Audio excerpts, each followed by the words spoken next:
Sejam muito bem-vindos ao Oeste Cultura. O meu nome é Lucas Nascimento e eu tô aqui novamente com o Dagomir Marquesi. Dagomir, seja bem-vindo de volta. É um prazer estar aqui. Hoje a nossa sala vai se transformar em um verdadeiro laboratório gótico para dissecar uma das obras mais influentes de todos os tempos. Nós vamos falar sobre a criatura feita de retalhos humanos que há mais de 200 anos escapou das páginas de um livro para dominar o imaginário da cultura pop mundial. Frankenstein. E para nos ajudar a desvendar os segredos de Mary Shelley e analisar como que o cinema transformou esse monstro ao longo das décadas, eu tenho a enorme alegria de receber aqui no estúdio novamente o cineasta e mestre do terror nacional, Marcos de Brito. Marcos, seja bem-vindo de volta ao Oeste Cultura. Muito obrigado, Lucas e Dagomir. Adoro estar aqui, ainda mais para conversar sobre um tema que eu gosto muito, de um livro, de uma obra que é uma das minhas favoritas. Pois é, e quando a gente estava falando sobre os seus trabalhos naquele programa, de algum modo a gente foi parar em Frankenstein. Eu nem lembro qual que foi o contexto, mas eu percebi, putz, o Marcos ele gosta de Frankenstein, então seria bom preparar essa pauta aí, que tem muito a dizer, né? A gente teve uma espécie de avalanche de adaptações de Frankenstein recentemente, com o filme do Guillermo del Toro, com o filme da Noiva, da Maggie Gyllenhaal. Então, por que não, parar e falar um pouquinho sobre essa obra seminal da literatura, que alguns dizem até que inventou a ficção científica, o livro da Mary Shelley. Eu queria perguntar primeiro para o Marcos, qual foi o seu primeiro contato com Frankenstein? Como que ele entrou no seu universo? Puxa, é curioso porque eu acho que com a maioria das pessoas, não só da minha idade, mas o monstro de Frankenstein, ele entra em contato com a gente por aquela figura icônica que a era da Universal trouxe para nós, no cinema, que é o monstro com parafuso no pescoço, aquela cabeça retalhada. E foi ali que eu conheci o Frankenstein. E para mim, como todos, o Frankenstein era a criatura e não o doutor. E aí, claro, nós vamos envelhecendo, vamos ficando mais interessados na história geral, e aí que eu fui conhecer o livro da Mary Shelley, daí foi só nos anos 90 que eu li. Claro que a gente conhecia toda a mitologia, toda a história por trás, mas quando foi lançado o filme de 94, se eu não me engano, do Kenneth Branagh, aí eu falei, puxa, eu preciso ler antes de ver esse filme, e aí eu fui atrás da leitura mesmo e fiquei fissurado, e principalmente nas diferenças, porque o livro é muito, muito diferente do Frankenstein que nós conhecemos, e ele é muito superior. Mas o cinema ele tem uma função muito importante que foi a de popularizar essa figura para essa cultura pop que a gente conhece hoje, Sim. E você, Dago, você lembra qual foi a primeira vez que você ouviu falar de Frankenstein? Foi o Boris Karloff também, Foi eu tive uma época de eu assisti tudo da produtora da Universal, Universal, mas o Frankenstein era um personagem mais querido, assim, porque ele tinha esse lado, era o gigante gentil, era o cara que era uma vítima, na verdade, E eu acho que foi aí que começou. Para mim também a imagem dele, eu acho que é o Boris Karloff ainda, sabe? Sim, eu acho que para mim, como eu cresci nos anos 2000, eu lembro daquele filme do Van Helsing, do Hugh Jackman, que aparecia todos os monstros. Tinha até uma versão que era bem inspirada no Boris Karloff, a maquiagem. Mas é curioso, eu lembro que na escola eu li Frankenstein, Não costuma ser um dos livros de literatura que você vê aqui no Brasil. Eu não me lembro de uma outra escola, por exemplo, mas eu até assisti o filme do Kenneth Branagh, de 94. Então foi meio que ler o livro, estudar o livro, e depois teve, aquelas sessões que você assiste em 3 aulas, Tipo, você vê metade do filme, aí na semana seguinte você vê a outra parte, você nem assiste direito, Mas é curioso isso, A gente não tem essa noção de que o Frankenstein é o nome do seu criador, o Victor Frankenstein, que é um personagem criado, claro, pela Mary Shelley, uma adolescente de 18 anos, se eu não me engano, quando ela escreveu esse livro, que pegou muito do que ela viveu, da tragédia pessoal dela, perdeu a mãe quando ela ainda era bebê, teve um filho que morreu prematuramente também, era um período obviamente muito complicado, mas que é assustador, quando a gente para pensar que ela teve aquela ideia, aquele lampejo de criatividade naquele período, para uma história tão complexa. Sim. E é interessante porque justamente por essa vida conturbada que ela teve, a obra da Shelley, ela é fatalista, Ela é totalmente, claro que melancólica, gótica, mas ela nos traz uma mensagem de que se nós não pertencemos ao mundo, o mundo não nos quer, então que nós desistamos dele. E isso foi deturpado ao longo das adaptações, E eu acredito que o monstro, ele foi se tornando tão mais importante do que a obra, que hoje ele representa, na verdade, o imaginário atual das situações, né? Então, todo mundo que resolve adaptar Frankenstein, na verdade, ele está recontando o mito, ele está adaptando um mito à sua própria época. No caso da Shelley, pelo final, justamente, né, vamos dizer que é a crítica futura que eu farei, que é o filme do Del Toro, que é o final, na Mary Shelley explica-se aquele final mediante a situação de vida dela, a situação sobre a ciência, como ela era discutida na época, né, sobre como a função da mulher na sociedade. E agora a gente tem, na verdade, eu não diria uma deturpação, mas a gente tem uma alteração do sentido, porque a criatura ficou mais importante que a obra. A gente tem um caso raro, onde uma obra foi tão influente no século dela, só que após vários séculos depois, a criatura em si ela ganhou vida própria, como no próprio livro, né? Ela ganhou uma vida própria e hoje ela tem características e personalidades que são de acordo com quem resolve adaptar e não com o livro original. Sim, porque acho que é natural também, né? Uma obra de mais de 200 anos... Você conhece a história, você conhece os temas, apesar de que o Marcos concorda, né? Acho que nenhum filme adaptou o que é o livro, né, 100%, sim. Muito menos o Guillermo del Toro, muito menos os filmes da Universal, que eram bem diferentes até. Mas eu acho que é interessante, né, quando você tem um autor, um diretor, e ele resolve trazer a visão dele. O que eu vou fazer com o personagem do Victor Frankenstein, por exemplo? Qual vai ser a minha visão da criatura? Isso foi evoluindo muito ao longo dos anos, mas eu acho que o gene, né, da história permanece imortal, basicamente. Sim, sim. E desde as primeiras adaptações também, né? Porque, vamos dizer, o livro é de 1818, se eu não me engano.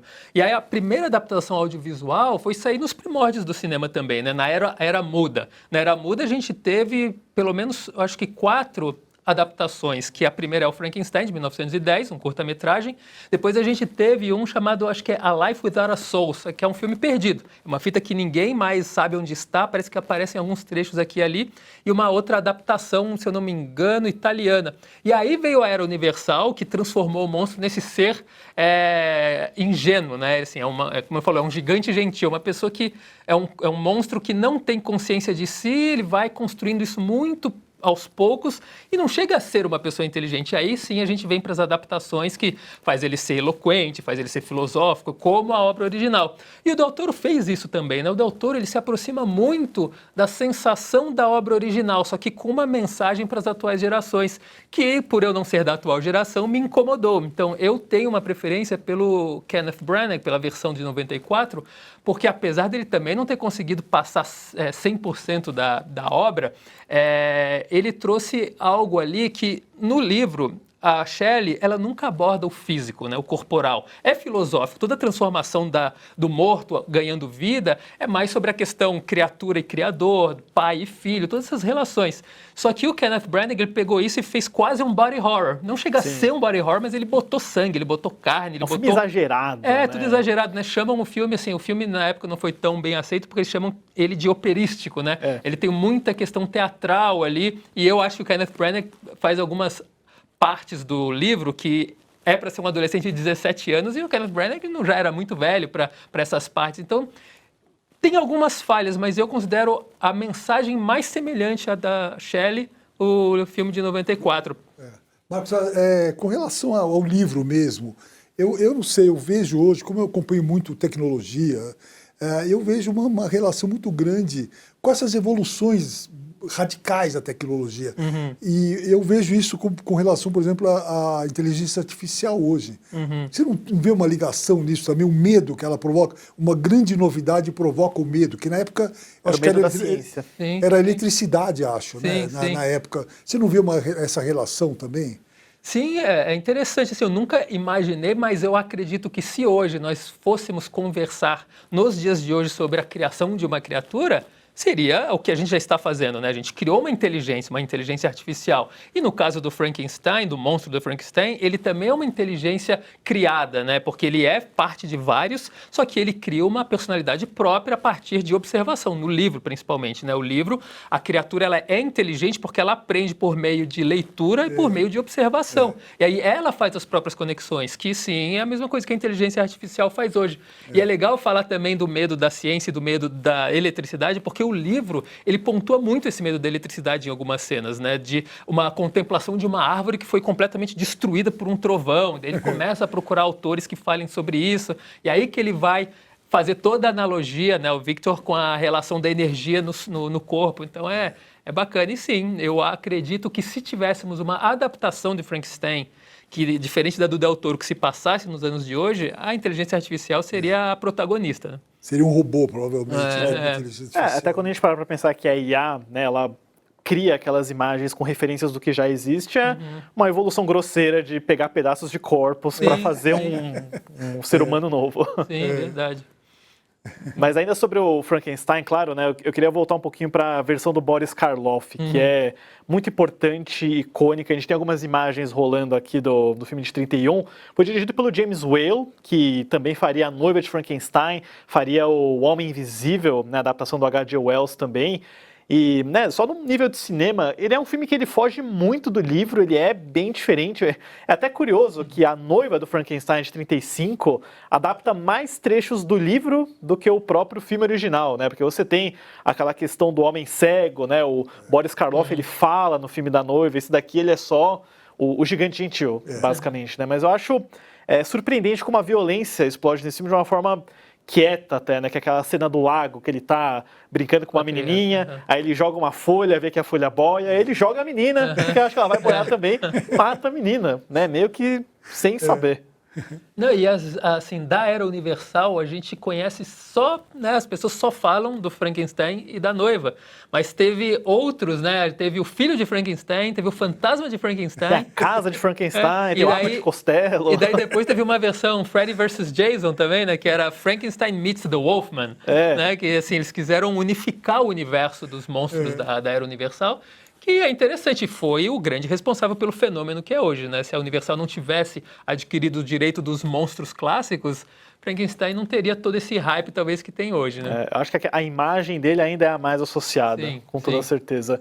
E falando ainda um pouquinho sobre essa versão clássica, teve a Noiva, né? A personagem da Noiva que veio no segundo filme, ela não existe no livro. Seu nome, pelo que eu me lembro, ela é uma invenção só do cinema. O Branagh, né? A gente vai falar um pouquinho mais sobre o Branagh depois, ele encontrou uma forma de colocar ela no filme. Mas é um elemento super interessante também, né? Que mostra a evolução da criatura, né? Sobre como agora ela quer um companheiro também, né? Quer alguém, quer que o Victor crie uma pessoa para ficar junto com ela. E apesar, né, de ser só uns 5 minutos de filme, a performance da Elsa Lanchester, se eu não me engano, é demais, é muito legal. Eu, inclusive, acho até que A Noiva de Frankenstein é superior ao filme do Frankenstein, na minha opinião. Eu não consigo emitir uma opinião sobre isso, porque são ambos clássicos, né? A gente não consegue, às vezes, no clássico, distinguir hoje em dia uma visão de como eu acharia melhor. Mas, baseado na obra, né? A questão da obra, de não existir a noiva, eu acho que, novamente, o Branagh trouxe uma solução inteligente, porque no original, o monstro não quer ser sozinho, é sobre solidão de qualquer jeito. Ele pede uma noiva pro Victor. Só que o Victor, prestes a fazer, né, depois que a gente tem toda a situação, não sei se é spoiler falar isso, mas quando na noite de núpcias dele a criatura vem e mata a Elizabeth, ele se nega a fazer. Ele mesmo fala, não, eu não posso fazer isso, porque no livro ele é obsessivo, mas ele ao mesmo tempo é uma pessoa muito racional, inteligente. Agora, no filme do Kenneth Branagh, ele é muito apaixonado, é mais um livro, um texto sobre amor ali, né? O que o amor faz eu fazer. Então, quando ele perde a esposa, perde a Elizabeth, ele cria, mas não pro monstro, ele cria para ele, né? Então, assim, o monstro quer a noiva, e ele vai lá, pega a própria esposa que morre na noite de núpcias e cria para ele, só que ela se rejeita. Isso foi genial, porque a gente traz toda a questão da rejeição meio que relâmpago, né? Tudo que o monstro passou durante o filme inteiro, essa personagem que tinha uma conexão muito íntima e próxima como o Victor, passa por isso em uma noite, assim, né? E se mata, no caso. Agora, eu gosto muito da ideia da esposa de Frankenstein, porque é outra coisa curiosa que o nosso imaginário faz a gente acreditar que existe no livro, por causa da Universal, né? Para ver a força que eles tinham em influenciar o imaginário das pessoas. Né? E é só os 5 minutos finais do filme, né? Você pensa que vai ser um filme sobre ela e acaba não sendo. Mas enfim, a gente falou aqui sobre o livro da Mary Shelley, sobre a fase clássica da Universal. A gente vai fazer um rápido intervalo e quando a gente voltar, o Marcos vai poder defender mais o Kenneth Branagh e a gente vai falar também sobre o filme do Guillermo del Toro. Não saiam daí.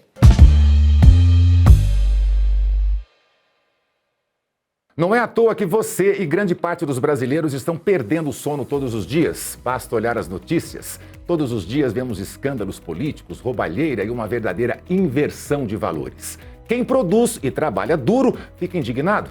A inflação reduz o nosso poder de compra. Ficamos acordados, preocupados como vamos manter nossa casa e proteger nossa família. Tudo isso está esgotando a nossa mente. E os danos vão muito além do cansaço. Dormir mal causa falhas de memória, mau humor, enfraquece sua imunidade e acelera o envelhecimento. Muitas vezes você até consegue fechar os olhos, mas acorda exausto. O seu dia simplesmente não rende. Mas hoje nós vamos resolver isso. Apresento a você o Sereno, uma fórmula 100% natural à base de melatonina, melissa, passiflora e valeriana. O Sereno foi feito para desligar sua mente das preocupações e te levar direto para o verdadeiro sono profundo. É nessa hora que o seu corpo relaxa de verdade, regenera as células e renova as suas defesas de forma natural, sem precisar de remédios tarja preta. Nós garantimos a eficiência do Sereno.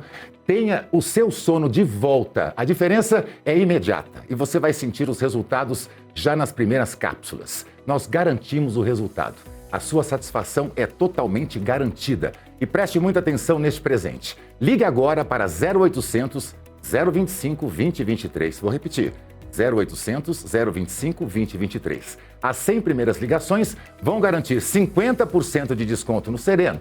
E não para por aí. Você ainda leva de brinde um pote do nosso complexo 5 magnésios essenciais. O complemento perfeito para a sua vitalidade e recuperação muscular durante a noite. A satisfação é totalmente garantida.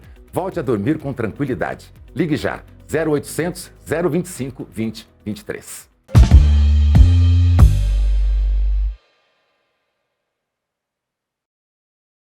Estamos de volta com a Este Cultura, ainda estamos aqui falando sobre Frankenstein, Mary Shelley, estamos com o Marcos de Brito.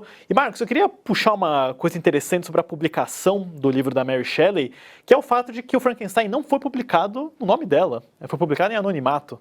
Isso eu não sabia. Então, porque não imaginavam, né, que uma mulher poderia ter o reconhecimento, o impacto, ainda mais por conta do tema da história, né? Todo mundo achou que era o próprio Percy Shelley, né, o marido dela na época. Eu ia até dizer que talvez pelo sobrenome dela dessem um certo crédito, né? Porque existem as teorias, igual as teorias de Shakespeare, que dizem que foi ela quem escreveu alguns dos filmes do marido, né? Alguns filmes, sempre falo em filme, né? Das obras do marido, porque ela tinha essa inteligência, né? Ela era uma pessoa muito, já na época, reconhecida por ter essa criatividade. E o Percy, pelo menos quando a gente assistiu... Você assistiu aquele filme Gothic? É um filme antigo que fala justamente da criação de Frankenstein. Não. É um filme com o Julian Sands, com o Gabriel Byrne, e que conta a história de quando Byron reuniu na casa dele, na mansão dele, os escritores durante uma noite para contarem as histórias de terror. E foi quando a Shelley teve a ideia de contar sobre o Frankenstein. É um filme maravilhoso. Assim, eu esqueci o nome do diretor porque eu sempre confundo ele com o outro. Mas se tiver oportunidade, porque lá fala justamente como que ela teve a ideia, fala da questão da eletricidade, e ele é todo onírico, assim, não é um filme que a gente assiste e fala, pô, a gente está entendendo como está sendo o processo. Não, tem várias cenas que você só compreende pela questão da metáfora mesmo, de quadros de terror que são colocados em frame, assim, é maravilhoso. Passou meio batido, né? Eu me lembro de... Você falou agora, eu me lembrei que coloquei na minha lista para ver e eu esqueci completamente. Legal você lembrar. Eu gosto bastante desse filme. Não sei se está em algum streaming agora, seria muito bom.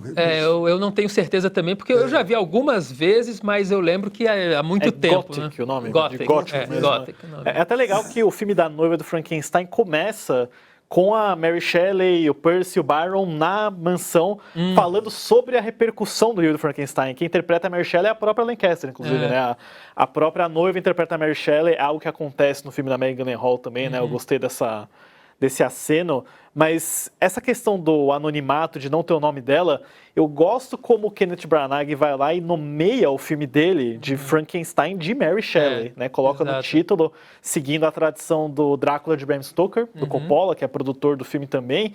E, de fato, ele é um filme que eu considero subestimado. Ele não fez sucesso na época. Até hoje, eu ainda vejo ele muito criticado pelo tom, pelo operático dele, mas isso é uma marca do Kenneth Branagh, né? O Kenneth Branagh é o cara que a gente já mencionou aqui no Oeste Cultura, fez uma adaptação de Hamlet de 4 horas, então ele é muito devoto. Fez o Thor, assim. Né? Fez o Thor, assim. O Thor é operático. Sim, que é o melhor Thor, inclusive, tá? O Thor do Kenneth Branagh é o único que eu gosto. Eu adoro o Hamlet do Kenneth Branagh. Eu adoro, na verdade, tudo que ele faz, até os que não vão para a era vitoriana, que é longe de Shakespeare. Eu gosto bastante da estrutura que ele constrói. Tem um filme dele chamado Morrer Outra Vez, que é sobre outras vidas. Puxa, é tão bom quanto. Então, o Frankenstein, por ser essencialmente britânico, assim, ele combina com essa linguagem do Branagh. Então, eu não vejo isso como um demérito. Eu, na verdade, gosto. Eu gostei também, né? Quando eu peguei para reassistir no ano passado, eu fiquei lembrando, né? Porque eu vi na sala de aula da escola, acho que ele foi o primeiro que colocou aquela parte do livro do navio, né? Que é o prólogo, que amarra, né? Mostra o Victor contando a história dele, passando a lição, né? Que os marinheiros aprendem, né? De não ficar muito cego pelo sonho, pela obsessão, pela conquista. E acho que pouca gente lembra, né? Acho que não ficou muito no imaginário o fato de que o Robert De Niro já interpretou o monstro do Frankenstein. Parece uma ideia, como assim? Eu confesso que eu não levei muito a sério por causa disso. Foi um preconceito meu, né? Mas eu imaginava que o monstro ia falar, "Are you talking to me?" Né? O De Niro é um ator tão marcante, tão caricatural, que eu tive dificuldade de levar a sério isso. Mas eu me lembro que a versão em si era muito legal, era muito bem feita, né? Muito grandiosa, né? E é curioso como eles sempre pegam para ser um monstro um ator de peso, assim, Boris Karloff, Robert De Niro. Eu não me lembro se foi o próprio Bela Lugosi já fez também Tem o Christopher Lee na Hammer. Christopher Lee na Hammer, exatamente. E aí pegam o Jacob Elord, sabe, agora para fazer isso que eu não consegui levar a sério, sabe? Então... Em defesa do Jacob Elord, ele foi um substituto, né? Ia ser o Andrew Garfield, mas não é realmente um cara de nome, assim, gigantesco, igual Boris Karloff, por exemplo, ou Robert De Niro. Exato. Mas essa versão, né, que é bem focada, como você falou, né, Marcos, na paixão, no amor que o Victor tem pela Elizabeth, da Helena Bonham Carter. E a questão que eu tinha mencionado, né, que você comentou também, é o fato de que quando ela morre, o Victor faz a noiva do Frankenstein com ela, né? Ele chega a fazer o experimento, né? O que sempre me dá uma coisa na cabeça, assim, que tipo, o lance de você criar a vida é meio que um botão que liga e desliga em alguns filmes, né? Aí nesse daqui, beleza, ela apareceu, ela volta, só que ela coloca fogo em tudo, morre e se destrói. Mas é um tanto poético, né? Assim, eu acho que ele conseguiu transformar o imaginário da época do Frankenstein numa coisa que todos esperavam ver. É igual assim, a gente tinha essa expectativa de o Frankenstein ser uma pessoa extremamente não letrada, né? Nisso ele conseguiu surpreender-nos, porque ele trouxe novamente o Frankenstein eloquente, talvez pela primeira vez um Frankenstein, um monstro, né? Realmente eloquente, e não só eloquente, assim como fala poética, né? Ele não só fala, ele tem uma poesia por trás. E aí quando traz a noiva, eu acho que foi justo por aquilo que a gente comentou do que ficou gravado em nós, né? Nós acreditávamos que na obra isso existia, mesmo que não existisse. Ele falou, vou colocar, porque não vai aparecer, não vai soar como algo desnecessário, vai soar como algo até mais apaixonante no personagem Victor, porque o Victor faz tudo por amor. Não só a Elizabeth, mas ele faz toda a obra dele, ele é muito feliz. Isso é curioso, porque isso é uma... vou dar o braço a torcer e falar. No filme do Del Toro,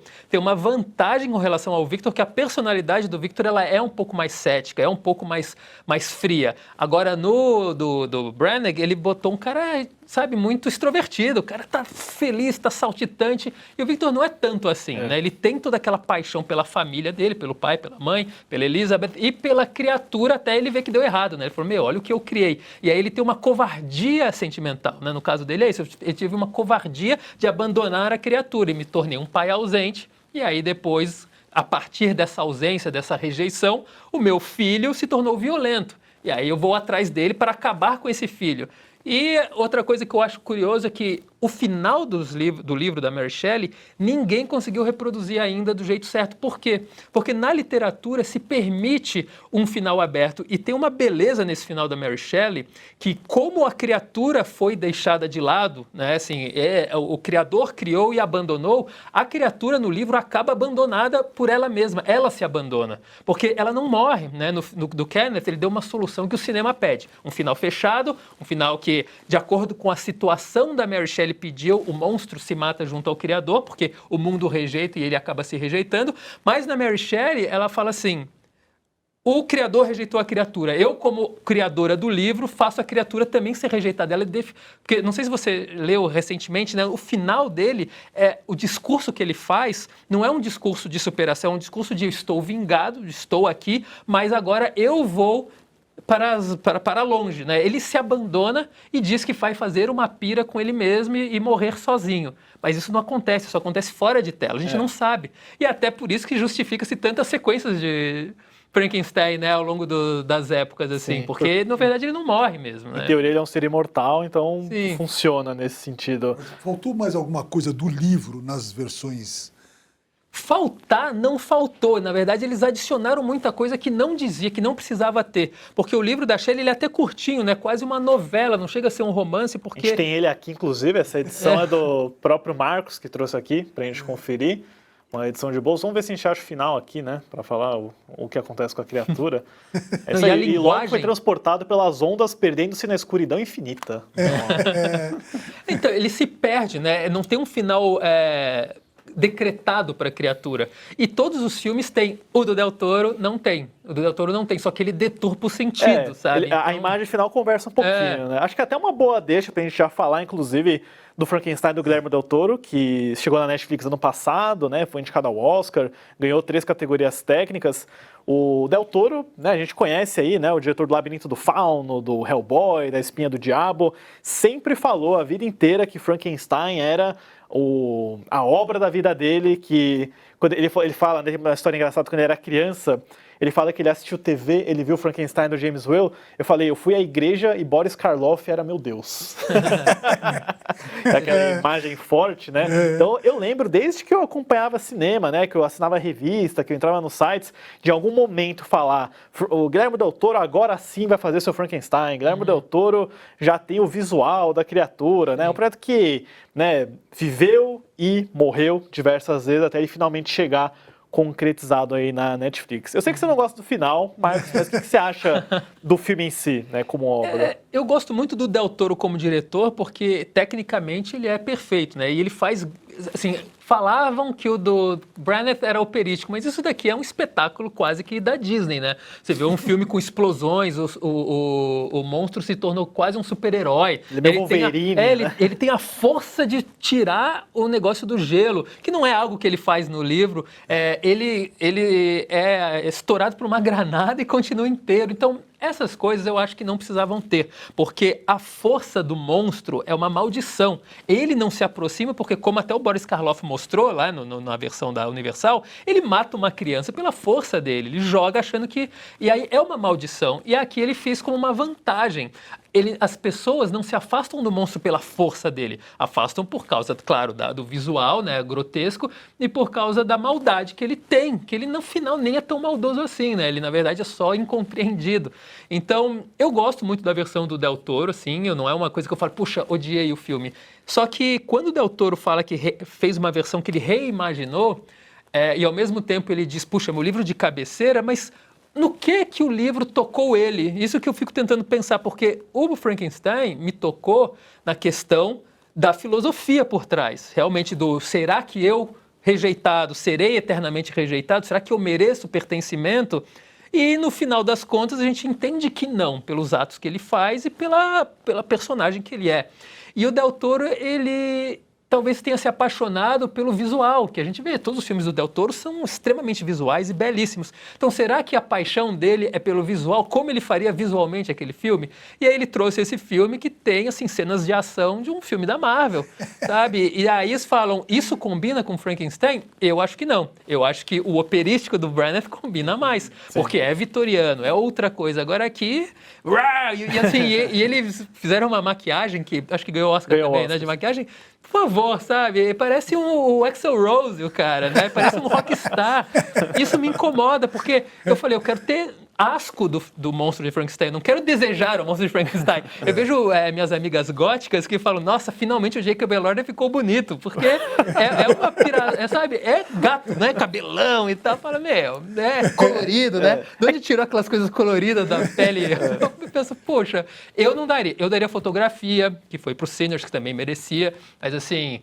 eu daria quase todos os prêmios técnicos para esse filme, né? Mas ser indicado a roteiro, para mim foi uma ofensa. Eu falei, não, porque ele deturpa. Roteiro adaptado, não, sabe? Roteiro adaptado... eu acho que ele, não sei, eu não me lembro direito das outras versões.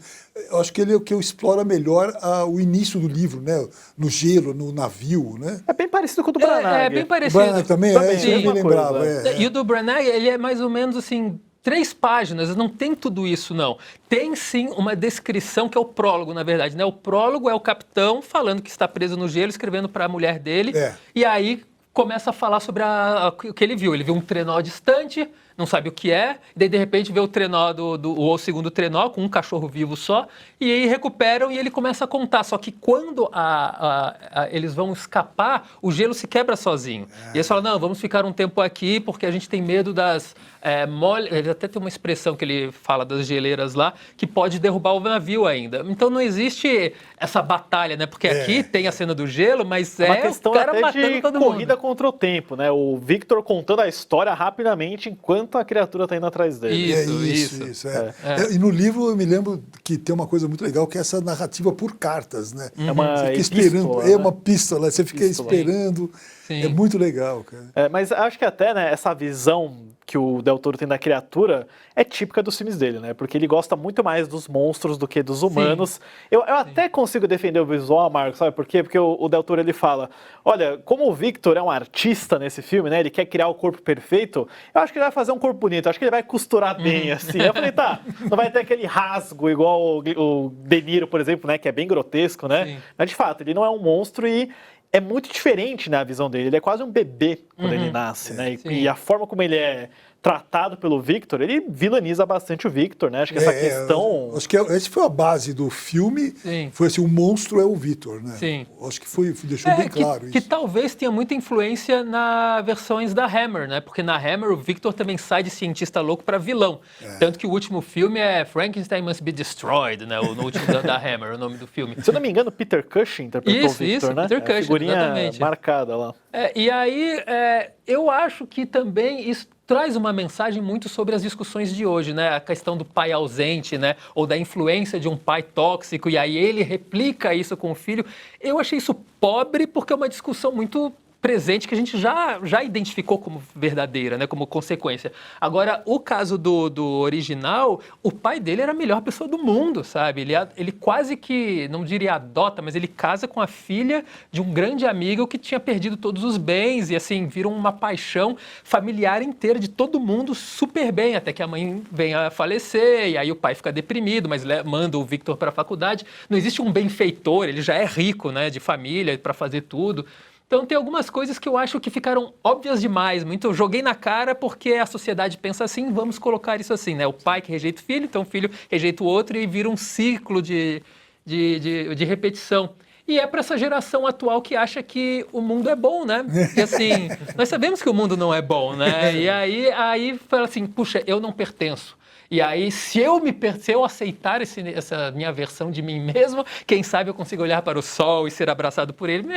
Por favor, sabe? Isso não existe. Isso é mais terrível que um filme de terror, porque a gente está dando falsa esperança para as novas gerações. E as novas gerações... Daí começa, né? As novas gerações têm que aceitar que elas precisam lutar e que elas não são um alecrim dourado, sabe? Elas têm que conseguir fazer-se pertencer e não falar, o mundo precisa me aceitar, então agora é a minha vez. Não. O sol vai te queimar se você fizer isso, não vai... Você precisa de protetor solar, sabe? Não é olhar para o sol e não ficar cego. Então, assim, isso me incomoda, porque eu acho que ela potencializa uma personalidade ruim das atuais gerações, sabe? Eu acho que elas têm que reaprender a ser um pouco mais não dramática, mas um pouco mais, aceitar um pouco mais a questão que a vida é fatalista, não é um pudim, sabe? Você acha que ainda tem, então, mais uma versão de Frankenstein para ser feita? Tem, sempre Com vai certeza. ter. Mas só que a gente tem o quê? Mais de 100 versões, né? Então tem vários seriados também, que a gente não comentou sobre seriados, que são fiéis à obra, né? Os seriados que saíram mais ou menos na mesma mesma época que o filme do Kenneth, também tendem a trazer mais da obra da Shelley. E no Penny Dreadful, apesar de não tocar na história, traz um Frankenstein que é muito fiel à obra dela, né? Então, assim, são obras que eu acho que até são mais legais de ver hoje como uma adaptação do Frankenstein do que o próprio filme do Del Toro. Sabe? Sim, inclusive, né, o Dagomir, ele faz questão de destacar aqui um filme que não é uma adaptação tradicional de Frankenstein, mas que é considerado por muitas pessoas até o melhor filme associado a Frankenstein, que é o Jovem Frankenstein, do Mel Brooks. E que foi filmado no mesmo cenário, inclusive. Ah, né? é? Ele remontou o cenário, parece que existia como um museu, assim, e ele remontou, e aí eu acho mais divertido, obviamente. Como ver esse pôster e falar que o filme é ruim, olha só. Né? Gene Wilder, e assim, esse filme é genial, né? E mesmo sendo comédia, mesmo sendo aquela coisa Mel Brooks, às vezes pastelona, ele tem coisas interessantes, né? Que é o Gene Wilder negando, eu não sou Frankenstein, sou Frankenstein, ele não quer ser reconhecido como o criador do monstro, até que ele assume depois, né? Com todo o orgulho que ele criou. Eu acho esse filme genial também. E tem todos os clichês, né, de filme de terror e tal, puta, vale a pena. Esse filme faz um certo tempo que eu não vejo, mas a gente estava falando até da Miss Bruckner, né, que é cada vez que fala o nome dela, um cavalo relincha. Né? E aí a música é muito legal também, porque a música cria esse clima de terror numa comédia, né? Você fala, não dá para levar a sério isso aí. E o Jovem Frankenstein, ele também popularizou a figura do ajudante, do Igor, né? Que não existe no livro também, que é outra falsa memória, né? Você acha que existe, mas não, veio da comédia. Inclusive fizeram até um filme sobre o ponto de vista do Victor, que é aquele Victor Frankenstein, com o Daniel Radcliffe, né? Do Igor, perdão, que não é muito bom também, mas mostra que existem várias versões, múltiplas readaptações. E Marcos, você como escritor e cineasta, você não faria um Frankenstein, ser um Frankenstein brasileiro? Um Frankenstein brasileiro, nossa, né? Seria uma honra, mas assim, não...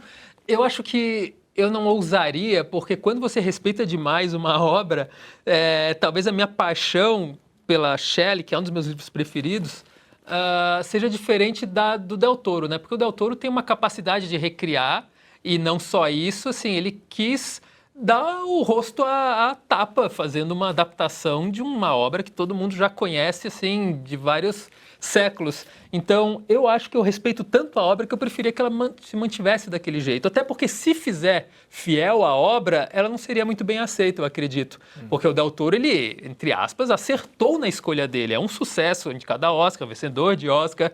Só que as pessoas que têm a memória afetiva do livro torcem um pouco o nariz, né? Eu conheço várias pessoas que não gostam do livro por causa dessa opção dele. Mas ele está certo no que ele fez. Eu não acho que precisaria recontar Frankenstein mais uma vez do jeito que é. Talvez não precisasse.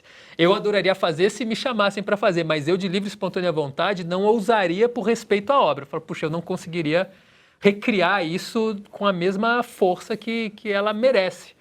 Mas dando a ideia assim, às vezes até a gente começa a pensar, né? Adaptar para o Brasil. Assim, às vezes até como exercício só de e se? Como seria? Em 2026, o Frankenstein. Existe com até inteligência artificial. Exatamente.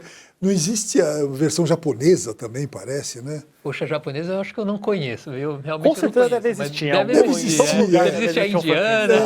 Não, eu tô falando assim, se o japonês fez, por que não o brasileiro? Lógico. Teve até, né, só para amarrar aqui, recentemente, está nos cinemas ainda A Noiva, com exclamação e tudo, né? O filme da Maggie Gyllenhaal, que é uma versão bem livre da Noiva de Frankenstein, traz o Christian Bale como o monstro do Frankenstein, e eu acho que ele facilitou nesse filme, porque ele fala, meu nome é Frankenstein, eu adotei o nome do meu criador. Pronto, agora ninguém mais confunde. É o monstro Frankenstein, é o Frank, como ele é chamado no filme. Mas como a gente comentou aqui com o Matheus semana passada, eu não gostei muito do filme, eu acho que ele tem muitas ideias, tem muitas intenções do que ele quer ser, não muito bem executados, mas fico curioso para você assistir e trazer depois sua opinião, Marcos. Não, eu quero assistir bastante, até porque eu gosto muito do Christian Bale, né? Então eu quero ver o que ele fez com a criatura, ou no caso com o Frankenstein, né? Como ele se chamou agora. Porque, assim, eu, como falei antes, acho estranha a decisão pelo Jacob Elordi como Frankenstein, porque a gente vem de atores que têm um currículo muito maior para interpretar o monstro. E aí o Jacob Elordi, ele não tem um grande currículo. É um bom ator, claro, mas assim, qual é o currículo que faz ele se comparar ao Boris Karloff, ao Robert De Niro? E o Christian Bale, eu acho que já tem mais, sabe? Então eu gostaria de ver o que ele fez. E apesar de eu não gostar do filme, eu te garanto que o Christian Bale tá Excelente. Ele é um dos melhores aspectos do filme. Ele é a Jessie Buckley, né? Que venceu o Oscar agora também. Mas, pô, Marcos, obrigado aí pela conversa, por essa aula sobre o Frankenstein. Foi um prazer, volte sempre. O prazer é meu. Tendo Drácula, pode me chamar também. Com certeza. A gente vai ter a Múmia em breve, né? Agora eles vão querer fazer a Múmia de terror. Vamos ver se vai dar certo, né? Mas agora o Oeste Cultura vai para um rápido intervalo. Quando a gente voltar, vamos conversar com o Gustavo Segre sobre teatro e cultura argentina. Não saiam daí. Não é à toa que você e grande parte dos brasileiros estão perdendo o sono todos os dias. Basta olhar as notícias. Todos os dias vemos escândalos políticos, roubalheira e uma verdadeira inversão de valores. Quem produz e trabalha duro fica indignado. A inflação reduz o nosso poder de compra. Ficamos acordados, preocupados como vamos manter nossa casa e proteger nossa família. Tudo isso está esgotando a nossa mente. E os danos vão muito além do cansaço. Dormir mal causa falhas de memória, mau humor, enfraquece sua imunidade e acelera o envelhecimento. Muitas vezes você até consegue fechar os olhos, mas acorda exausto. O seu dia simplesmente não rende. Mas hoje nós vamos resolver isso. Apresento a você o Sereno, uma fórmula 100% natural à base de melatonina, melissa, passiflora e valeriana. O Sereno foi feito para desligar sua mente das preocupações e te levar direto para o verdadeiro sono profundo. É nessa hora que o seu corpo relaxa de verdade, regenera as células e renova as suas defesas de forma natural, sem precisar de remédios tarja preta. Nós garantimos a eficiência do Sereno. Tenha o seu sono de volta. A diferença é imediata e você vai sentir os resultados já nas primeiras cápsulas. Nós garantimos o resultado. A sua satisfação é totalmente garantida. E preste muita atenção neste presente. Ligue agora para 0800 025 2023. Vou repetir. 0800 025 2023. As 100 primeiras ligações vão garantir 50% de desconto no Sereno. E não para por aí. Você ainda leva de brinde um pote do nosso complexo 5 magnésios essenciais. O complemento perfeito para a sua vitalidade e recuperação muscular durante a noite. A satisfação é totalmente garantida. Volte a dormir com tranquilidade. Ligue já, 0800 025 2023.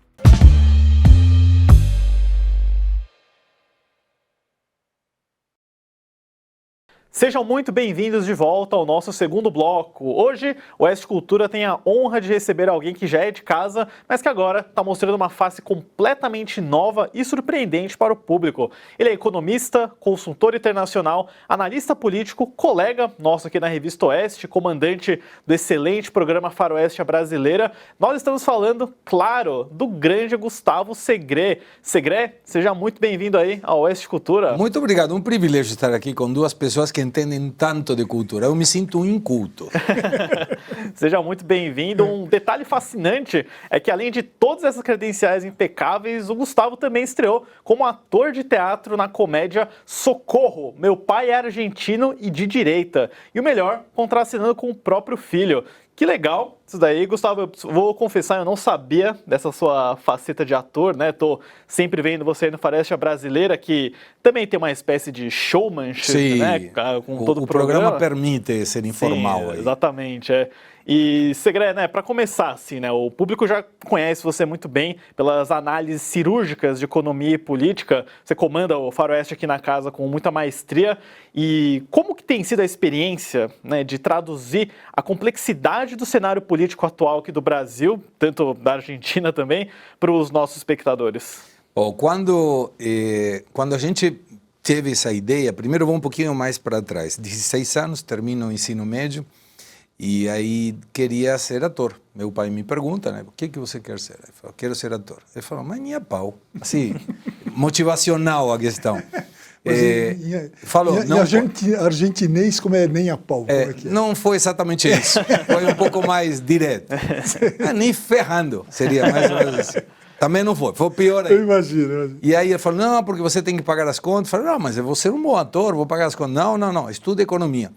Aí a minha mãe, esperta, falou, você não precisa trabalhar, então estuda economia. Eu entrei na Universidade de Buenos Aires para o curso de economia, fiz vestibular na época, ingressei na primeira tentativa e ingressei também era o Conservatório Nacional de Arte Dramático, em Buenos Aires, para estudar para ator. Mas eu me empolguei com a economia e desisti um pouco disso. Aí passaram os anos, venho para aqui, moro aqui, tenho família aqui, nasce meu filho, chega o ensino médio, Gonçalo, filho mais velho, e fala, o que você quer ser? Aí ele me fala, ator. Aí eu falei, entendi meu pai. Tá, porque a gente fica com esse medo. Mas a diferença do meu pai, eu falei, seja ator, ele queria ser dublador, além de ator, se formou de ator, fez há 2 anos a mais, 4 anos de ator, 2 anos de dublagem, e aí eu entro no pânico.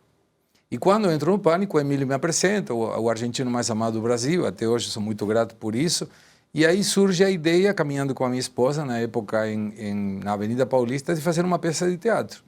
E aí era Socorro, meu pai é argentino. Até aí era jogar um pouco com as questões idiomáticas. Tem palavras que depois de 44 anos ainda não consigo falar direito em português. E aí depois surge o viés político. Mas não queríamos fazer uma peça política, queríamos fazer uma comédia. Aí o primeiro contato foi com Gueré, que é o roteirista do Pânico. Ele não conseguia fazer, me apresenta a Pedro Casale. E ele fez algumas reuniões comigo e o roteiro ficou para que fosse fácil eu interpretar, porque eu faço de mim mesmo. E olha as voltas da vida. Naquele momento, quando nós iniciamos, foi 2023. E em 2023 eu coloco como que na peça eu fui nomeado pela revista Oeste, olha na época, como economista do ano. E nessa época eu não tinha contato, não tinha vínculo efetivo. Vinha de vez em quando, participava no Sem Filtro, mas era só de convidado. E aí olha como as voltas da vida a gente traz aqui. E o roteiro vai sempre se atualizando com as coisas que vão acontecendo. Então a gente coloca numa forma divertida a realidade não tão divertida do que acontece todos os dias aqui no Brasil. Às vezes a paródia acho que é a única forma de compreender alguns dos fatos. Eu amo paródia. Eu amo paródia ao ponto que também a Paulista é meu modo de inspiração. Caminhar pela Paulista me inspira. Sobretudo domingos, quando tem muita gente caminhando, e você vê algumas personalidades bem curiosas. E aí surgiu na Paulista também a paródia que eu acho que é o meu cavalinho de batalha, que é Janjo Janja, que é uma paródia feita com a música de Almas Gêmeas. Eu tenho amizade com Peninha, pedi desculpas para ele, porque eu detonei a música dele. E pegou tão forte isso, que uma vez conversando com o presidente Bolsonaro, tinha feito outra paródia para ele, que era Bolsonaro em Detalhes, era a música de Roberto Carlos, e que fala, não adianta nem tentar me eleger. Essa era a primeira frase. E aí eu falei para ele, você viu a minha música que fiz? E ele falou, eu vi, eu gostei, mas eu gosto mais de Janjo e Janja. E daí em diante, sempre que encontrava ele, ele me pedia para cantar Janjo e Janja. E em todos os shows de música que eu faço, sempre aparece, canta aí, Janjo e Janja. Você se interessou pela atuação primeiro, mas veio a música também, né? Foi junto. Foi junto, mesmo tempo. Foi junto, porque eu cantava no carro, eu dava aulas na Universidade Paulista, e São Paulo, em determinadas circunstâncias, é um estacionamento a céu aberto. Então eu saía, por exemplo, para dar aula no campus da cidade universitária e podia demorar 20 minutos ou 1h30, sexta-feira. Então aí colocava o apoio do celular, colocava um CD com músicas e eu cantava e subia no Instagram. E quando eu fui no Pânico, o Zuckerman fala para o Emílio, o Segre canta no carro. Ah, então canta agora. Aí cantei La Barca. E aí sempre que participava me pediam para cantar uma música. Aí o Emílio pedia alguma música, aí comecei a fazer as paródias. E uma vez cantando no Pânico, El Dia Que Me Quieras, fui convidado para cantar com a Sinfônica de Ribeirão Preto. Que é outro patamar. Aí é outro patamar. Então, digamos que eu consigo exteriorizar a minha face artística, que claramente eu tenho pela minha mãe, a partir da música e da peça de teatro. Mas o que pouca gente sabe, e vou contar agora para a audiência, é que na minha infância eu dançava folclore e tango. E representei 2 vezes a Argentina na Europa, no Ballet Nacional de Folclore e Tango. Então sempre o palco foi uma coisa muito boa para mim. Isso é legal. Uma surpresa atrás da outra. Né? Eu gosto muito. É impressionante. E juntar economia e política com arte é difícil, mas eu me sinto muito à vontade. E de fato no Faroeste muitas vezes trazemos paródias também. E você, o próprio título da peça fala Socorro, meu pai é argentino, né? Você acha que isso continua existindo, essa rivalidade? Eu confesso que, pessoalmente, eu nunca senti nenhum problema com o argentino. Eu acho, Não. eu Acho que vem do futebol. Bem, acho que é mais do futebol, né? mas Mas foi você duro. sente... Foi duro, É. porque eu vim aqui em 1982, eu tinha 18 anos. Em 86, Copa do Mundo, Rua Pamplona, uma lanchonete, Pamplona e acho que era Lorena. Aí eu estava almoçando, tinha o escritório perto, e jogava Itália e Argentina.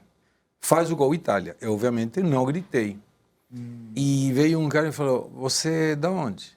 Aí eu falei, se eu falo que sou argentino, eu apanho. Então eu falei que era uruguaio.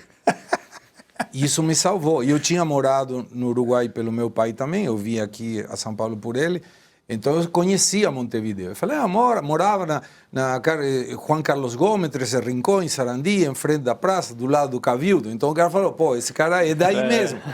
E aí resolvi. Mas sabe quando mudou? Eu acho, quando veio Tevez a jogar no Corinthians. Para mim esse foi o fator que mudou. Porque o Tevez foi escolhido, inclusive, o melhor jogador do Brasileirão. Primeira vez que um jogador argentino é escolhido como o melhor jogador.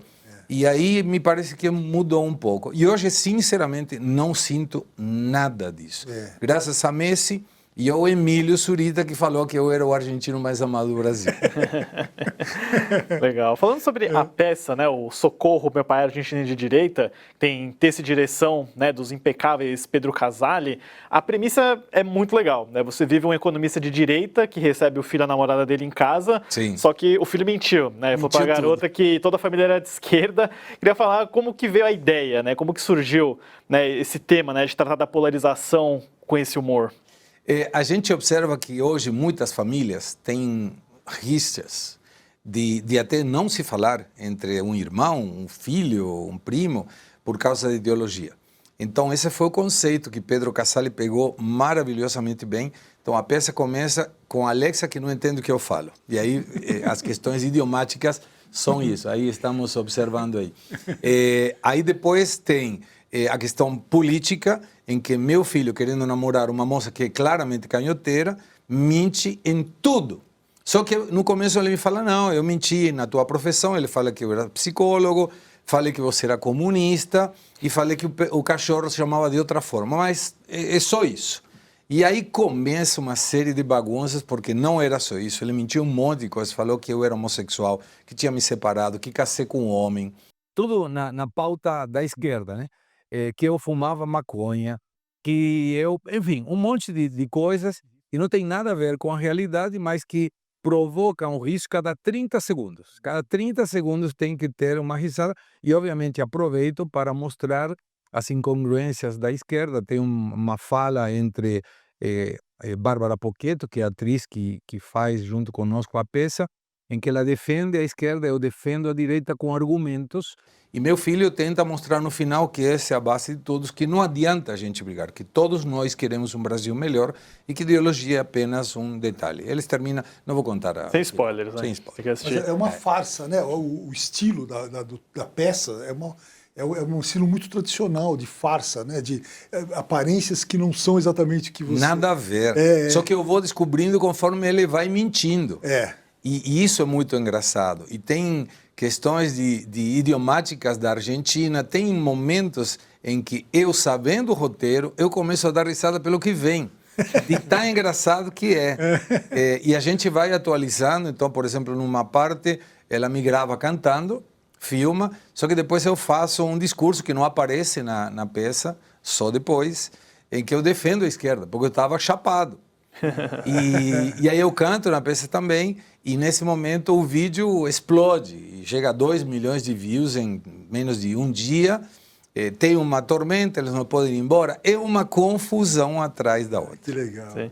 E uma curiosidade, né? Às vezes algumas das piadas nascem a partir de situações reais também. Já teve que se passar por canhoto em alguma situação humorística assim, Sagra? Não, eu não faço.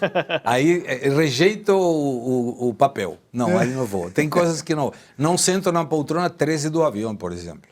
Me nego, eu mudo. Não, tem coisas que para mim é 12 mais 1. São coisas que estão dentro de mim. Sim, e eu achei interessante interessante o que você falou, que o texto da peça vai se atualizando, né, de acordo com as notícias.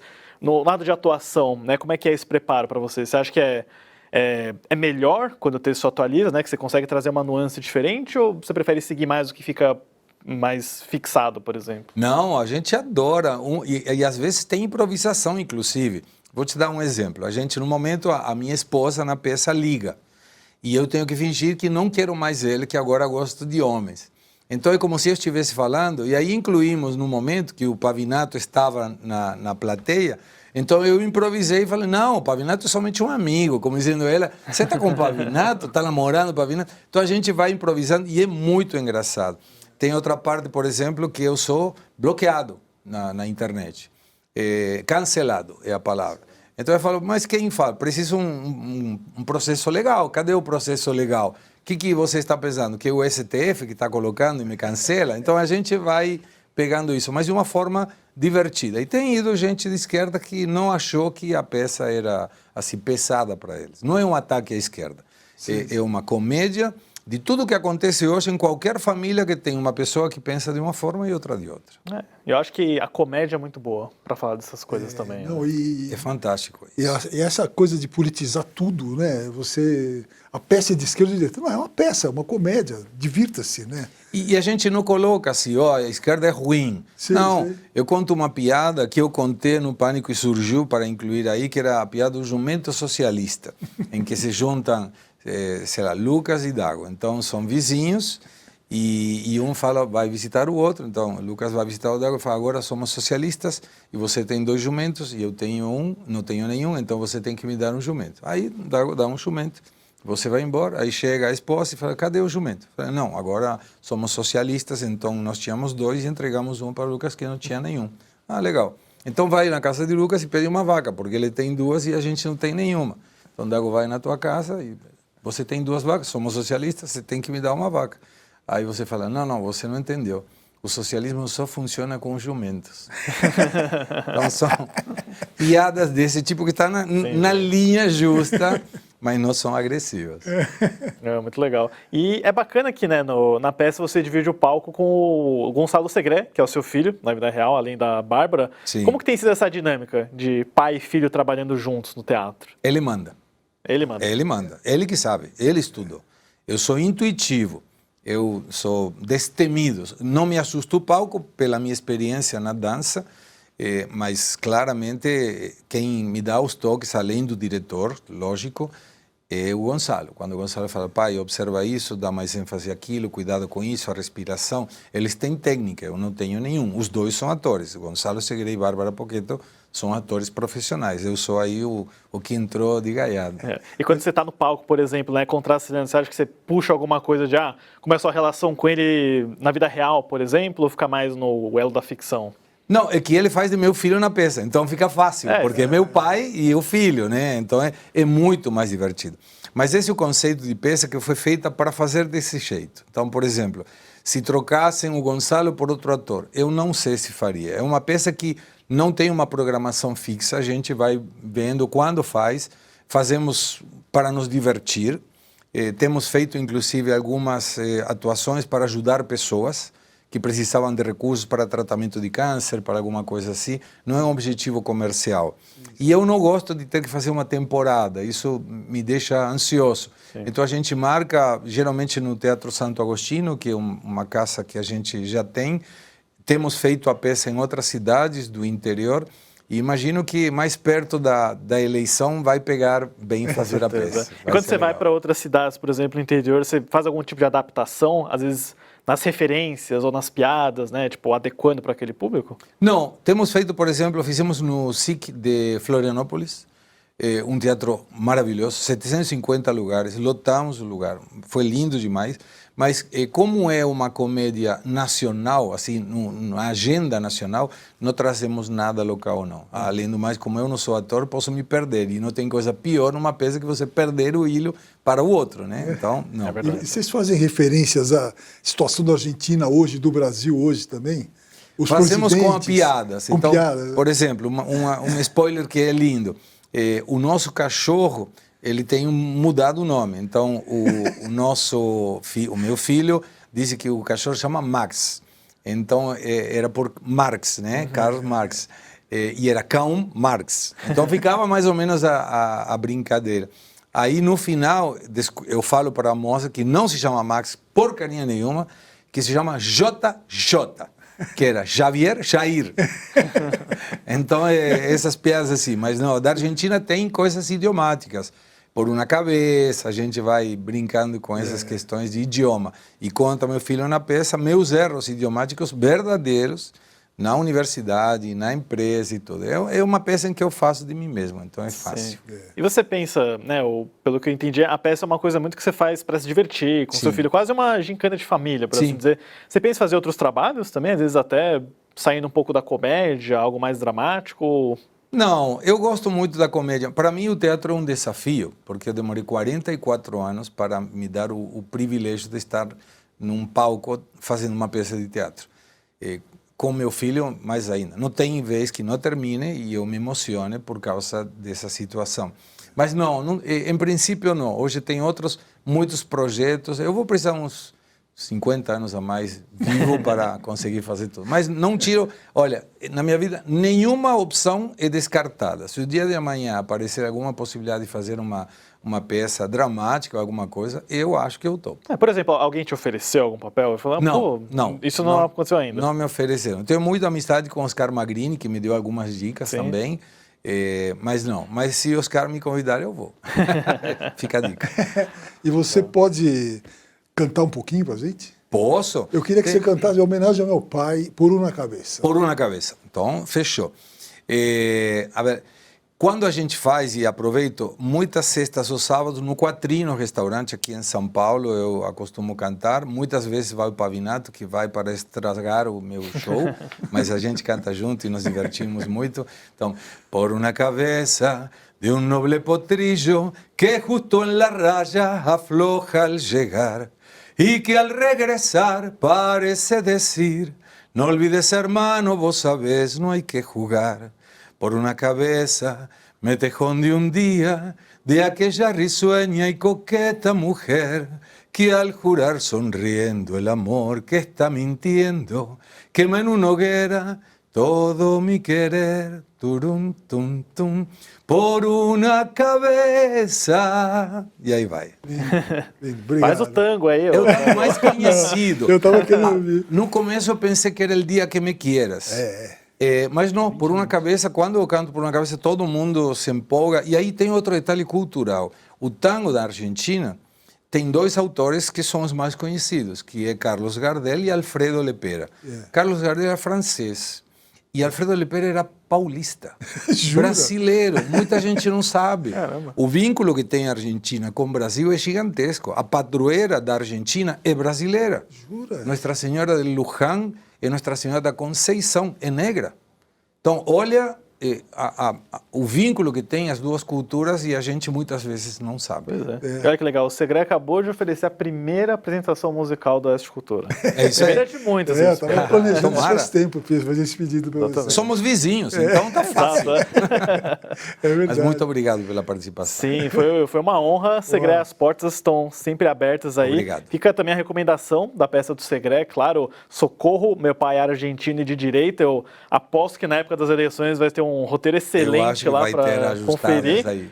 E fica o convite, né, Segré? O Faroeste Brasileira, todo dia aqui na Revista Oeste, de segunda a sexta-feira, na faixa das 2 horas. Quer deixar um recado final para o nosso público? Gostaria, sim, 2 a 4, sempre Faroeste Brasileira. Toda a grade da Revista Oeste é maravilhosa. E estar aqui na Escultura, para mim, é um privilégio. Agradeço muito o convite. E quando você quiser acompanhar para saber quando e onde a peça será colocada, basta me seguir no meu Instagram, segre.gustavo. E aí está absolutamente tudo. E shows de música também. Eu acho que essa peça tem cara de série, de sitcom. Tem eu mesmo, adoraria. Uma adaptação, Adoraria. quem Tem todo sabe? jeito para virar uma... Seria muito legal. Tem um filme, uma vez me falaram, pô, será que não dá para fazer um filme? Seria, nossa senhora, um sonho. Vamos ver. Vamos ver, né? Interessante. E agora a gente vai para um rápido intervalo. A gente já volta. Não é à toa que você e grande parte dos brasileiros estão perdendo o sono todos os dias. Basta olhar as notícias. Todos os dias vemos escândalos políticos, roubalheira e uma verdadeira inversão de valores. Quem produz e trabalha duro fica indignado. A inflação reduz o nosso poder de compra. Ficamos acordados, preocupados como vamos manter nossa casa e proteger nossa família. Tudo isso está esgotando a nossa mente. E os danos vão muito além do cansaço. Dormir mal causa falhas de memória, mau humor, enfraquece sua imunidade e acelera o envelhecimento. Muitas vezes você até consegue fechar os olhos, mas acorda exausto. O seu dia simplesmente não rende. Mas hoje nós vamos resolver isso. Apresento a você o Sereno, uma fórmula 100% natural à base de melatonina, melissa, passiflora e valeriana. O Sereno foi feito para desligar sua mente das preocupações e te levar direto para o verdadeiro sono profundo. É nessa hora que o seu corpo relaxa de verdade, regenera as células e renova as suas defesas de forma natural, sem precisar de remédios tarja preta. Nós garantimos a eficiência do Sereno. Tenha o seu sono de volta. A diferença é imediata e você vai sentir os resultados já nas primeiras cápsulas. Nós garantimos o resultado. A sua satisfação é totalmente garantida. E preste muita atenção neste presente. Ligue agora para 0800 025 2023. Vou repetir. 0800 025 2023. As 100 primeiras ligações vão garantir 50% de desconto no Sereno. E não para por aí. Você ainda leva de brinde um pote do nosso complexo 5 magnésios essenciais, o complemento perfeito para a sua vitalidade e recuperação muscular durante a noite. A satisfação é totalmente garantida. Volte a dormir com tranquilidade. Ligue já. 0800 025 2023.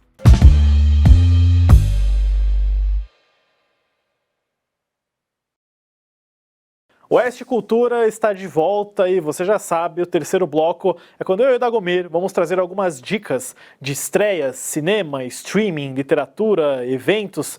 E, Dagomir, eu fiquei bem surpreso quando eu vi a sua primeira dica do quadro dessa semana, que é um filme de animação. Eu adoro animação em geral e essa me pegou de um jeito ainda mais agradável. É o Zootopia, né? Que é o Zootopia 2.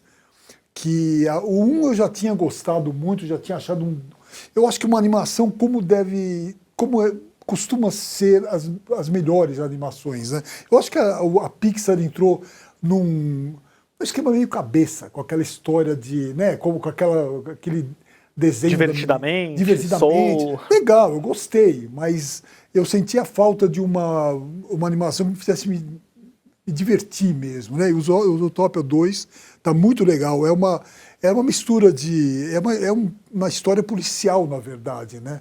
Aí são os dois personagens principais, né? Ela é a Jennifer Goodwin, que eu não conhecia, e ele é o Jason Bateman, que eu admiro muito. O do Ozark, Então eles são dois detetives e tal. Só que a única coisa assim que eu não sei se criança pequena vai entender. A trama é meio complexa demais para ser entendida na totalidade. Mas os personagens são fofinhos, né? Então acho que a criança vai se ligar mais. E é um desenho como eu gosto, assim, uma piada a cada 5 segundos. Né? Coisas rápidas, piadas visuais, né? Muito divertido, tem essa história, tem personagens muito engraçados. O Bicho Preguiça volta nesse? Volta. Nossa, fiquei esperando. Eu não vou dar o spoiler aqui, mas de volta de uma maneira muito original, muito divertida.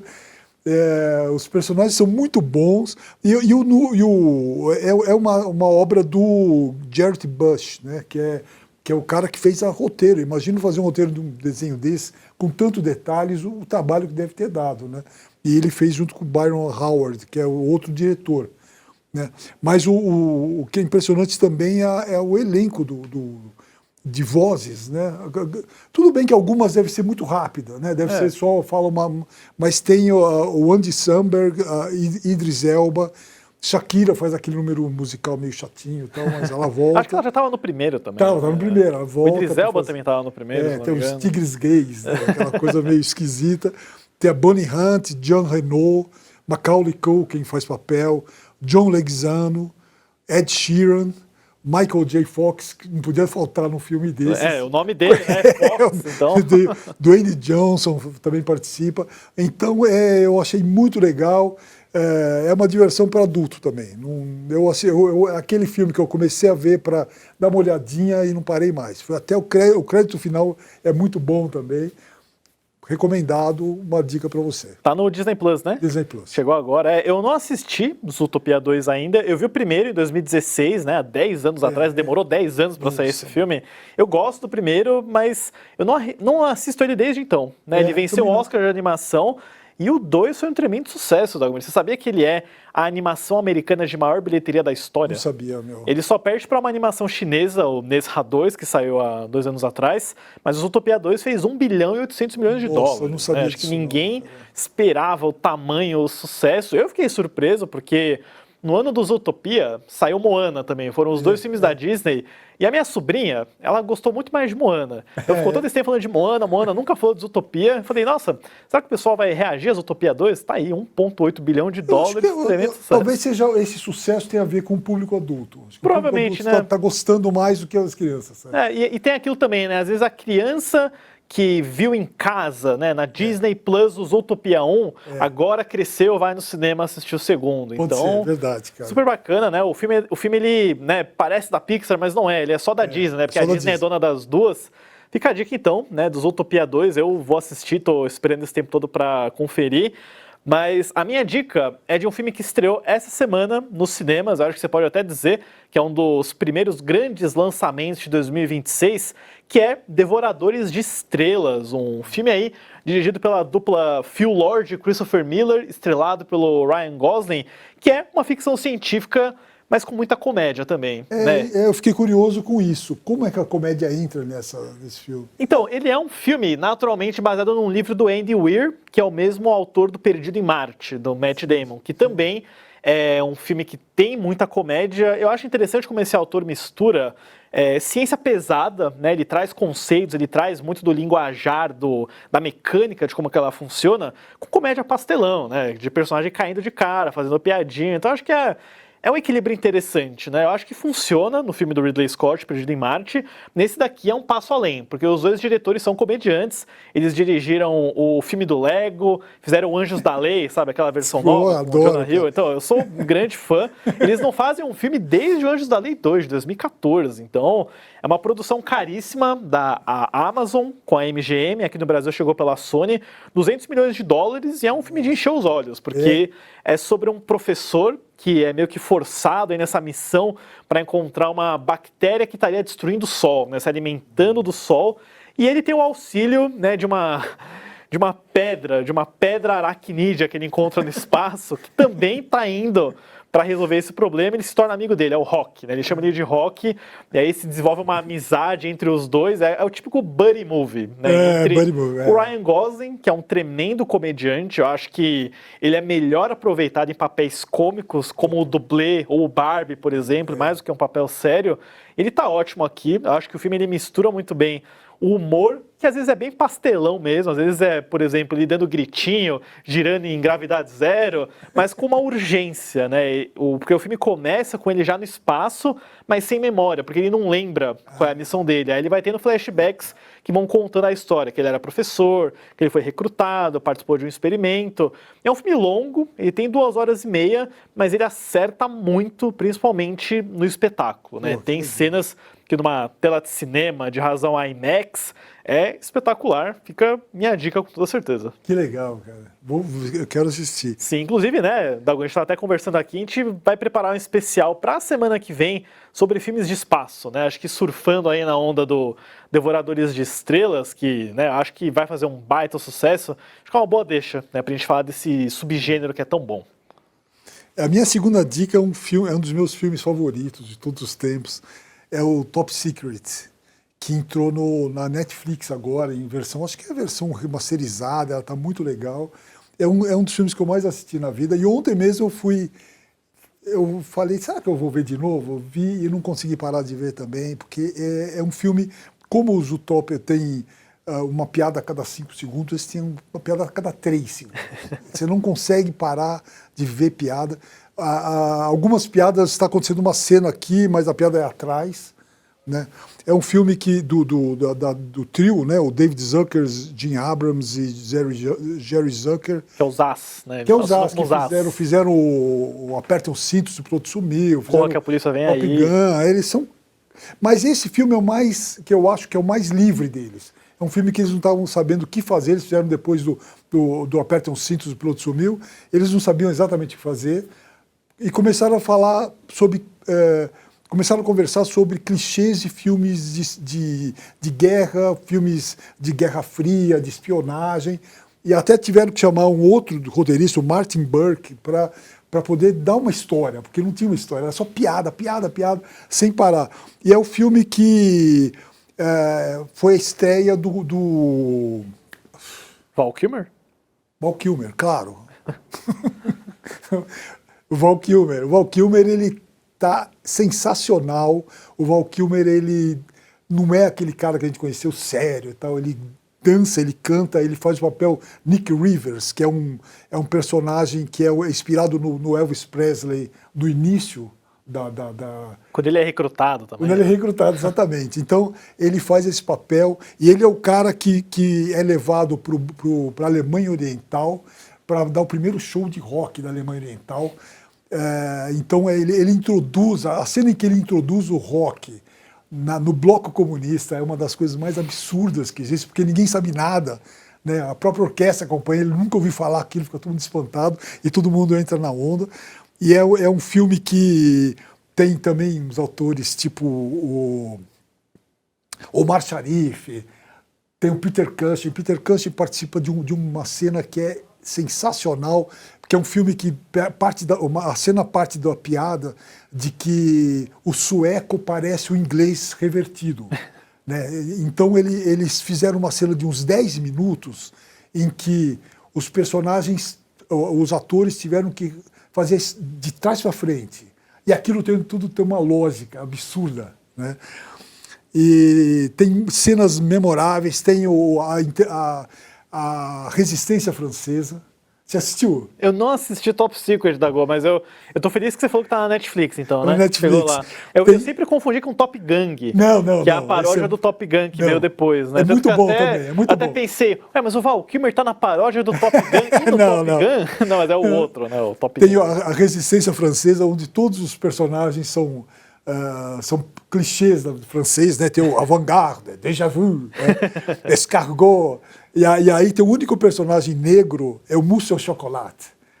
Hoje, quando você vai poder fazer uma piada assim, sem ser cancelado na hora? E tem uma cena que para mim, é uma das melhores, que é uma cena naquela linha Ferris Bueller, sabe, dos gazeteiros. Sim. Em que o Val Kilmer ele é preso pela polícia. Chega uma hora que a Alemanha Oriental vira nazista, você já não sabe mais o que é. Tudo muito bem a estética nazista e tal. E ele é preso pelo general, Mein General, e ele é preso e é torturado, ele é acorrentado e chicoteado por 2 carrascos. Chicoteado e tal, e ele desmaia, e quando ele desmaia, ele sonha que ele vai ter uma prova de química na escola. Fala, não, mas não pode ser, eu já acabei a escola. Não, você faltou uma prova de química, você vai ter que... E ele, então, não, e ele acorda e vê que está sendo chicoteado por 2 nazistas, ele falou, graças a Deus. Essa cena, para mim, fala tudo o que eu acho sobre escola tradicional. Ai, meu Deus. Enfim, é uma grande diversão, eu acho que é o direito à diversão, né? O direito a você ver um filme sem você ter que pensar nada, politizar nada, um filme que você ri do começo ao fim. Ontem eu revi, realmente eu não vi uma cena que eu não desse risada de novo. Que legal, pô, eu sempre quis ver Top Secret, tá na minha lista eternamente, agora, bom, finalmente foi tirado do papel.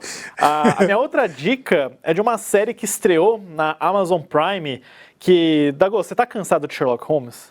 Não. Não, porque ninguém tá, o Guy Ritchie também nunca tá, porque a gente tem mais uma nova adaptação de Sherlock Holmes, que é o jovem Sherlock, né, que o Guy Ritchie, ele popularizou Sherlock Holmes de novo com Robert Downey Jr., naqueles 2 filmes dos anos 2000, e agora ele mesmo tá aí como um dos criadores da série, diretor do piloto, uma história para contar a origem do Sherlock Holmes, né? Ele indo para uma universidade, tendo o irmão mais velho, Mycroft, ele é amigo do Moriarty na faculdade também, então eles fazem umas brincadeiras interessantes com a origem dos personagens.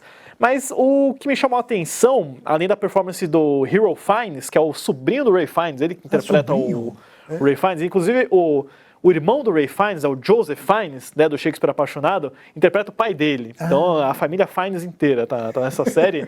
Mas é o toque do Guy Ritchie, né? Porque apesar dele se passar naquela era vitoriana, dele ser de época, tem trilha sonora pop, tem aqueles cortes rápidos que ele adora fazer, tem aquela câmera nervosa.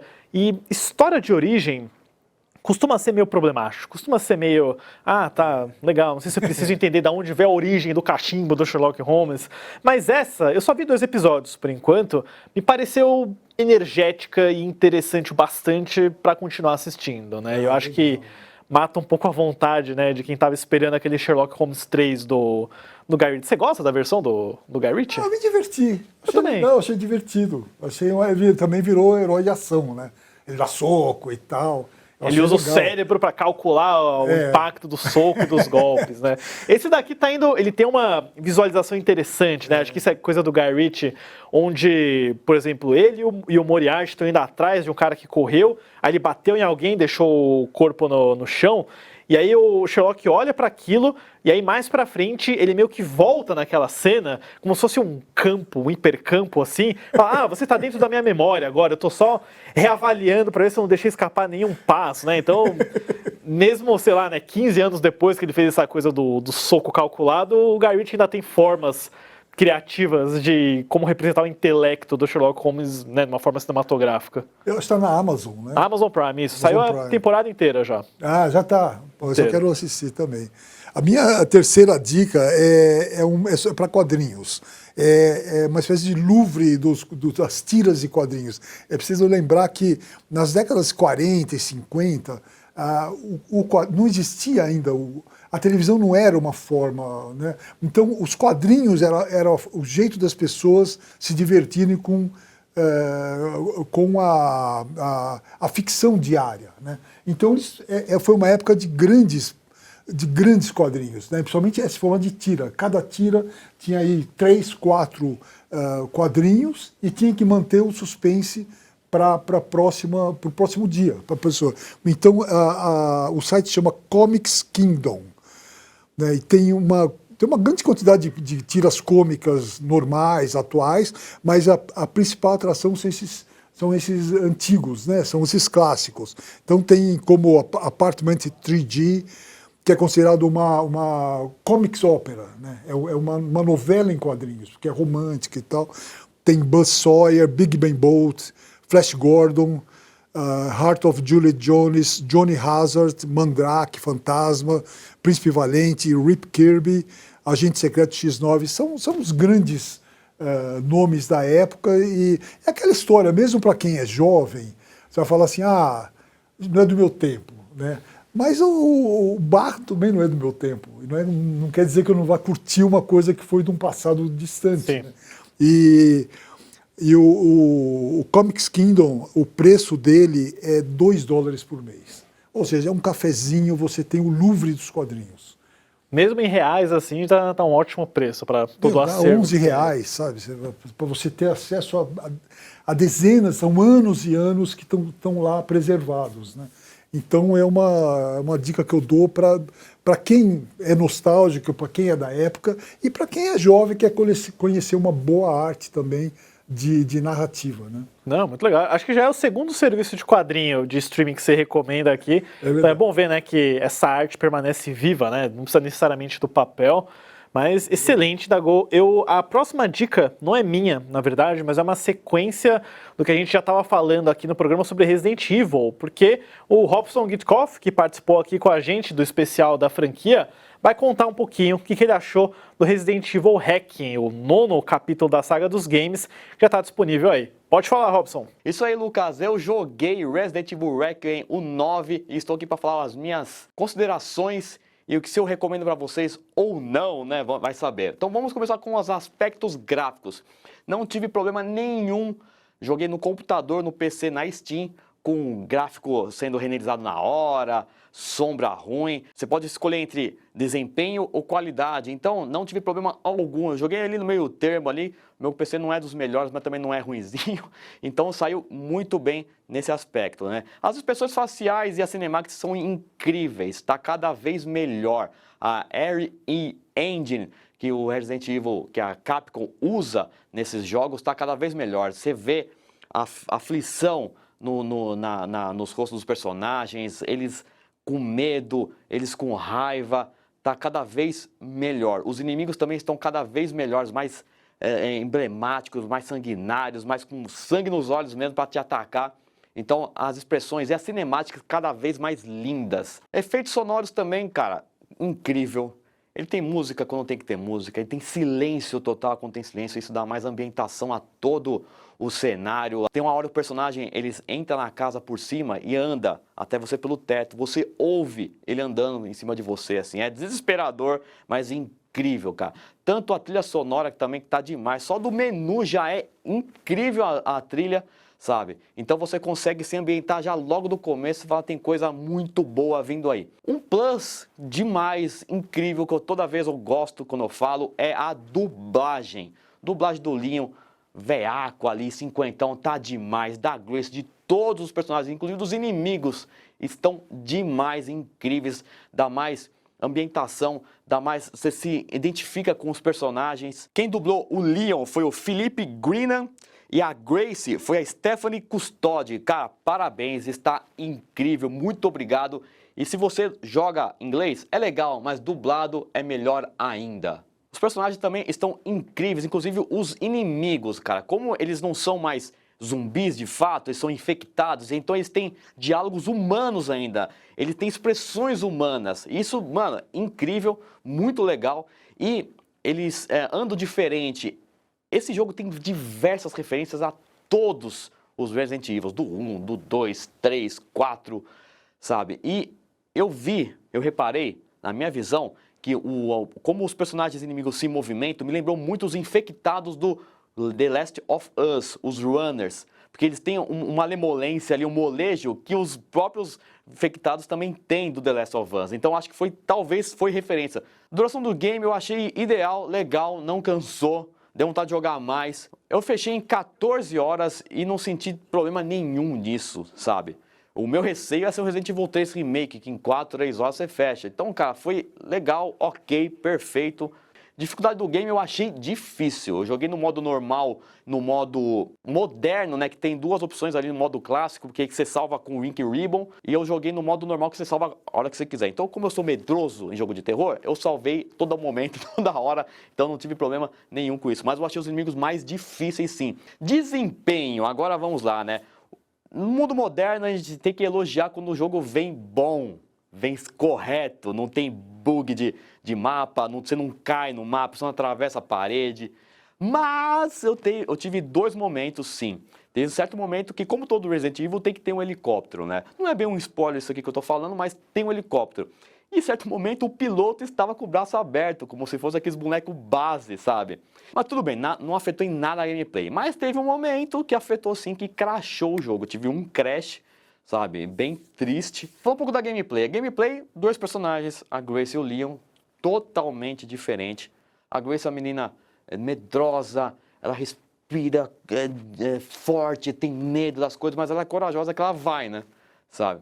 E o Leon é aquele super soldado que dá tiro, tem um monte de arma. Então são bem diferentes. Eles se encontram também, né? Se cruzam no caminho, né? Mas, cara, isso deu uma dinâmica muito legal. Sabe? Apesar da Grace usar armas também, mas é muito medrosa, você sente medo de usar a arma dela, sabe? Porque ela tem o braço meio mole assim, como se fosse um personagem comum, né? Porque ela é do FBI, mas ela não é uma atiradora, né? Eu acho que o complemento dos dois mundos deu mais personalidade ao jogo, a cada um. Cara, é incrível, mano. Incrível, velho. Então, resumindo aqui, Resident Evil é um ótimo jogo, o Requiem. Ele dá mais profundidade à história também, é bem legal, é bem divertido, é bem tenso, é intenso, sabe? E minha nota para esse jogo é 9. 9 de 10. Então, muito obrigado, Lucas. Devolvo para você. Até o próximo vídeo. Excelente, fica aí então a recomendação, pessoal, do Resident Evil Wrecking. A gente vai voltar a falar sobre games aqui muito em breve. É isso, Dagô. Você tem mais alguma dica, alguma sugestão, algum comentário, reflexão? A minha única reflexão é que o Lucas é uma espécie de um chat GPT. O cara sabe tudo, é impressionante. Eu, às vezes me dá um branco assim, mas você tem uma memória impressionante, cara. Obrigado. A gente tenta seguir o roteiro, basicamente, né? É isso que a gente faz.